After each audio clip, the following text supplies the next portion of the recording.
generic version, but now insurance companies are engaging in a new kind of switch at the pharmacies, so the drug you're going home with is not what the doctor ordered. It's called therapeutic substitution. The insurance companies say it's a safe and effective way to save money. But as Boston 25 News reporter Jim Morelli reveals, some patients and doctors are asking, at what cost?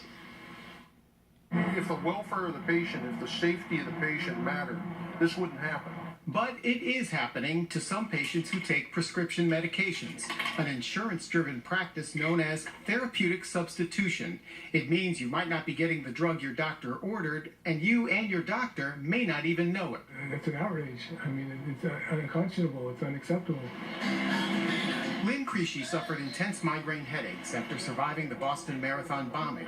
She was at a cafe 30 feet away from the blast. I saw the entire thing go up 5 stories high from nothing, and people just disappeared into it. To stop the pain, Lynn's doctor prescribed the drug sumatriptan. And I just hand it to the pharmacist, and it's their job to put the right pills in the right bottle or whatever it is. It just never occurred to me that this was not what my doctor prescribed. Unbeknownst to Lynn or her doctor, the medication the pharmacist puts in the bottle is not sumatriptan, but a similar compound called naratriptan. In the triptan family of drugs, it is the only one Lynn later learns her insurance will pay for. She took it, and for 2 years, her pain raged on.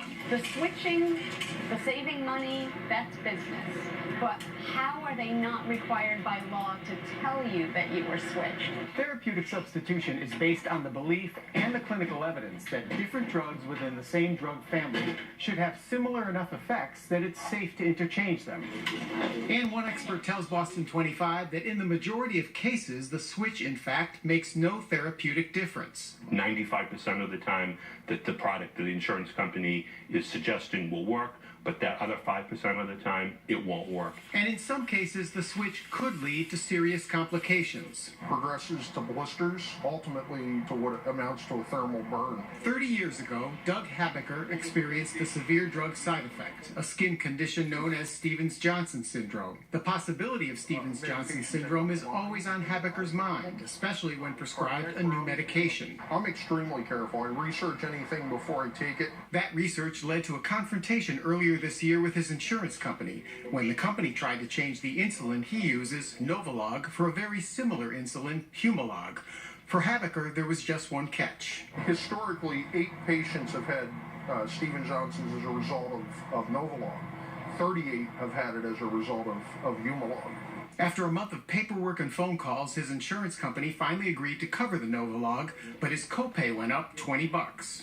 That the cost of the medication, the dollars and cents that Harvard Pilgrim, is all that matters. Massachusetts insurers say, yes, cost matters, but it is hardly the only variable with therapeutic substitutions. We're looking at what's the data that's been sent to the FDA, how did the FDA approve the drug, what's the underlying safety and effectiveness to make sure that they're comparable. So I wouldn't say that any 2 drugs in the same family can be switched. But with therapeutic substitutions likely to grow, it's important, health experts say, to be an educated consumer.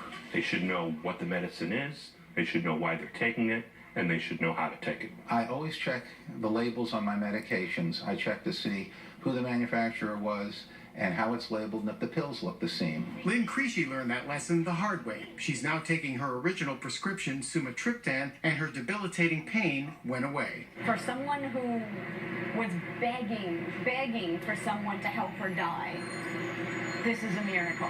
Jim Morelli, Boston 25 News.